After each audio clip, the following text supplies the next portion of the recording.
Hello, am I audible? Yes, yes. Hi, how are you? I'm good, thank you. And you? I'm good, thank you.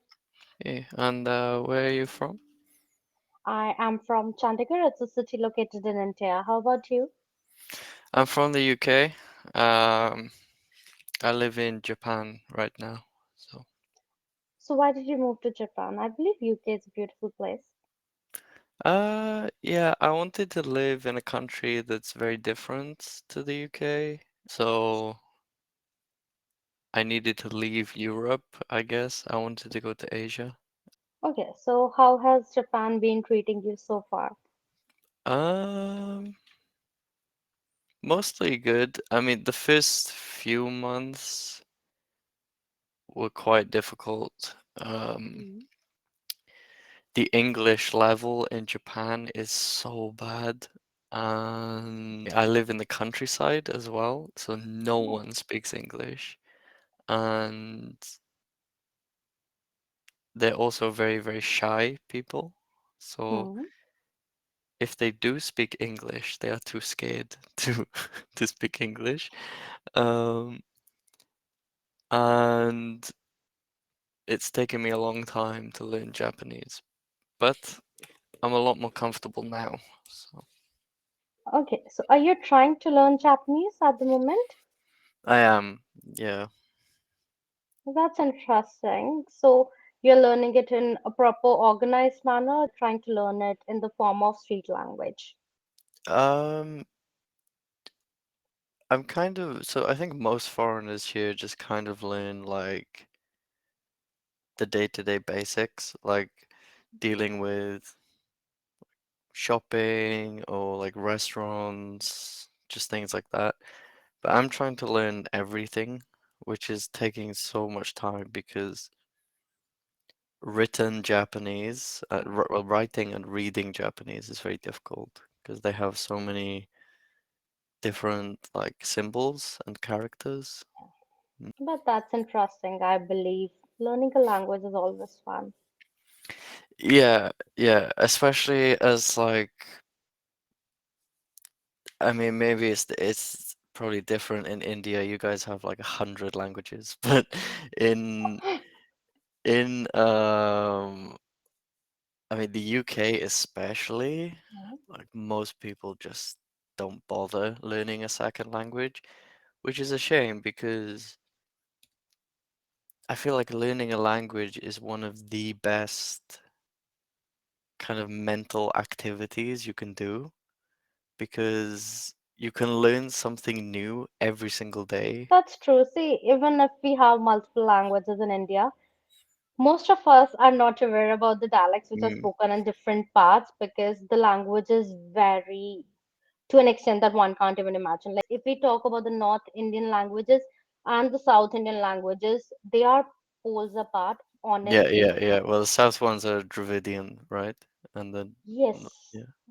that's impressive. You have knowledge about Indian languages.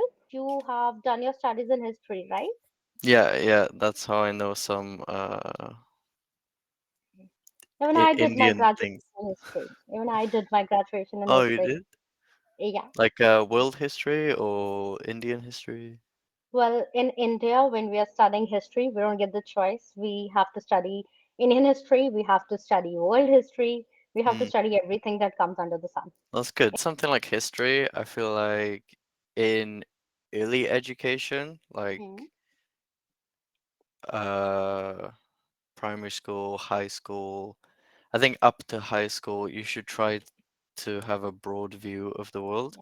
And then in university, kind of specialize. And this is exactly what I believe. But over here, it was not that we were having specialization even during the graduation. That is Mm, what you do after your high school and the senior secondary school. So for 3 years, I was studying history, but there was no specialization in it. For oh, that, okay. one needs to do masters. That Mm. I did in political science. Well, we have I specifically did ancient history, so I did like ancient Greece, Rome, um, but I had a lot of freedom with kind of the topics I could choose. Um, so my major was ancient history, but I actually kind of specialized in ancient religion and philosophy, and I guess like comparative religion and a little psychology. My thesis was like almost psychological. So yeah. But that seems really interesting, and you must have gotten a lot more insights about different religions, I believe. Yeah, my kind of even now I still like to write. My thesis was about ancient practices of altered consciousness. Hmm. I did write about some ancient yogic traditions in India and Soma. I studied in DAV College, Mm, which is based on Vedic values. And the library which I had in my college had ancient texts which are dated back to the Vedic civilization. So I did get the opportunity to see those texts, and the way those books have been presented, that is literally outstanding and extremely impressive, I'd say. yeah, and I've always been interested in the origin of religions, Hmm.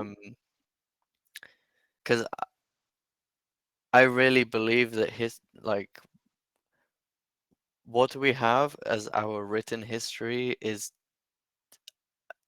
so young compared to how long we've been here.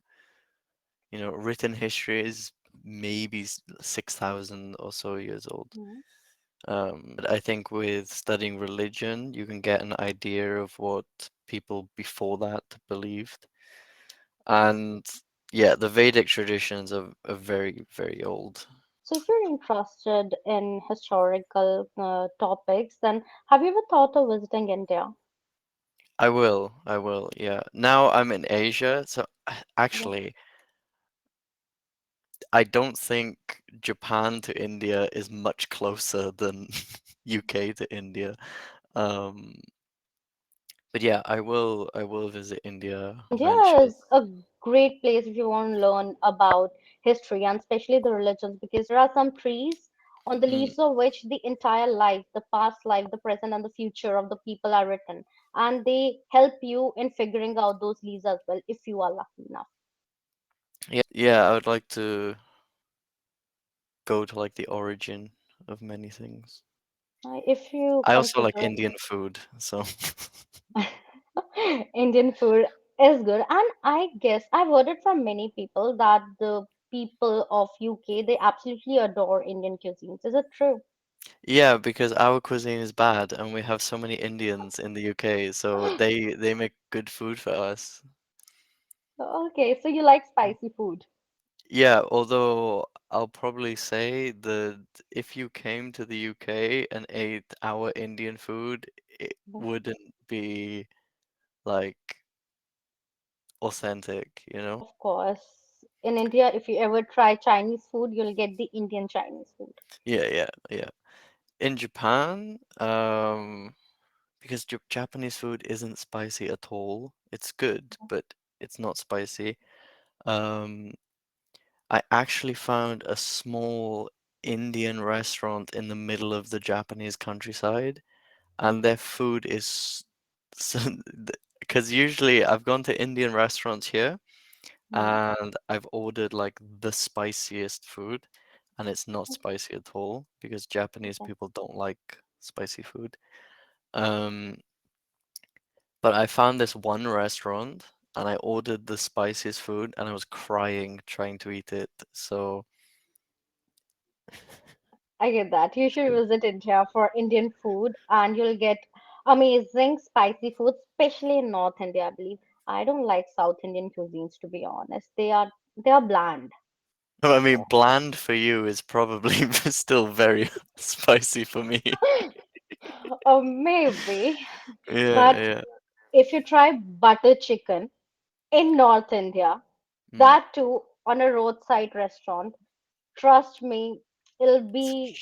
change An my over the life. top experience. Yes, it would be. We even have something known as a fire chicken here in Okay. Chandigarh, and it Mm, is too damn spicy that you can't taste anything except the red chilies in it. It's fine to try mm, something like this once in a while. And if you ever plan on visiting India, there's one thing that I'd suggest you to try for sure, and that would be, see, in English we can call it water balls. The Hindi, the proper name is golgappa. Girls absolutely are crazy over it. okay, nice. Yeah. So right now So you are teaching. I'm an English teacher. Um, I mean, it's the easiest job to do whilst traveling Asia because everyone needs English teachers. Although India probably has a much higher English level than other Asian countries. I believe thanks to the Great Britain for that. Well, there are reasons, yeah, yeah. It's not all bad. Now it's all good, I Yeah, believe. I've had this discussion. I have a close Indian friend, and we've had this debate many, many times. It's just everyone really hates the UK these days. Just because of the power that the UK had. I don't hate UK. I'm like actually very fascinated about how you are able to handle even the institution of monarchy at this point. Even if it is not very relevant, just the mere existence of it and the respect that at least social media gives to them, that I is think already tremendous. it's a little bit shaky now, Hmm. but I mean, the Queen, Queen Elizabeth, when she was alive, that woman was maybe the most respected person on the planet. Like, even the most horrible leaders like Vladimir Putin would Yeah. respect the Queen. Even India had multiple kings, but at present, obviously, nobody exists. Yeah, you kind of, yeah. I've met an Indian prince, Okay. in Cambridge University. Oh, okay. Um, but he was still very rich, but not like Being n- rich is another thing, but yeah, then having that command, yeah, yeah. that ability to make rules, But I that mean, is something that's more about there's so much self-hatred in the UK these days. Like people don't want the monarchy. Many people are trying to stop it. My ancestors weren't part of the slave trade. They were poor farmers in the countryside of Wales. They probably never met an Indian person in their life. So, yeah. But I think the monarchy is good because the monarchy is like the symbolic, like the symbol of the country, and then the prime minister is like the management. But it it's a also, similar situation in India also. We have the prime minister who is mm, the real head, mm, but the way you have kings and queens over there, here it's the president.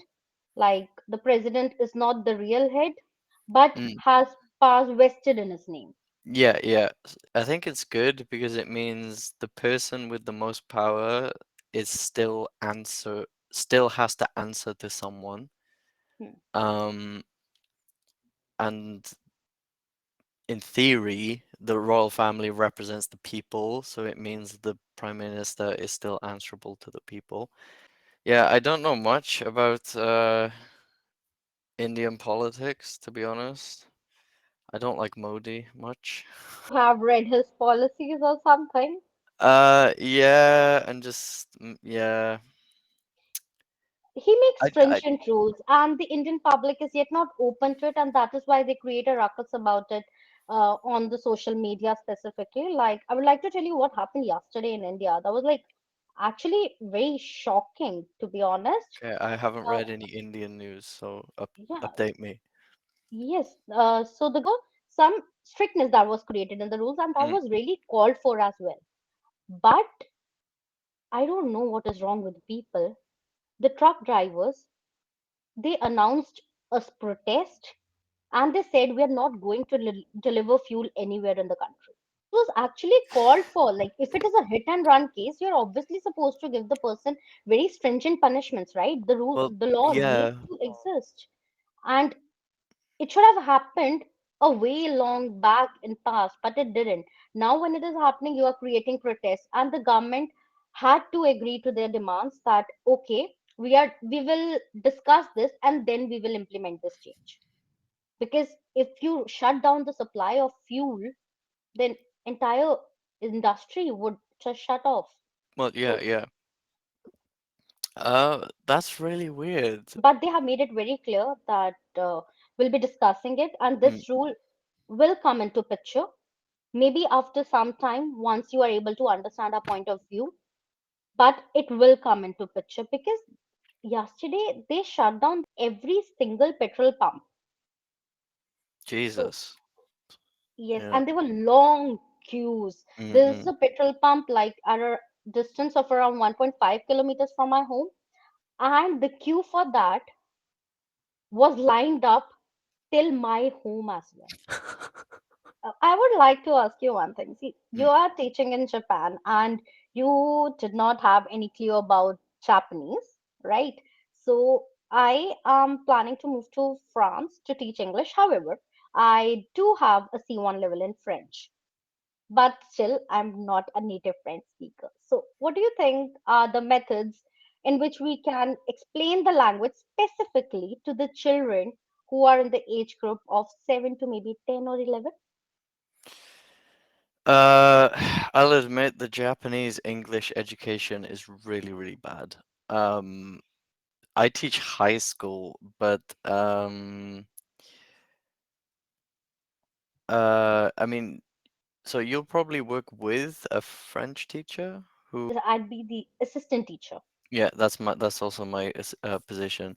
Honestly, the best advice I could give you is just have a very clear, open communication with the other teacher. But younger children probably I would focus on making them interested in language learning rather than learning grammar, vocabulary, things like that, because Mhm. it's very hard to make grammar fun. So just try to make them interested in language learning. So we don't have much time. Yeah, Yeah. I was lovely talking to you. Okay. Maybe see you again. Okay. Bye bye. Bye bye. See you.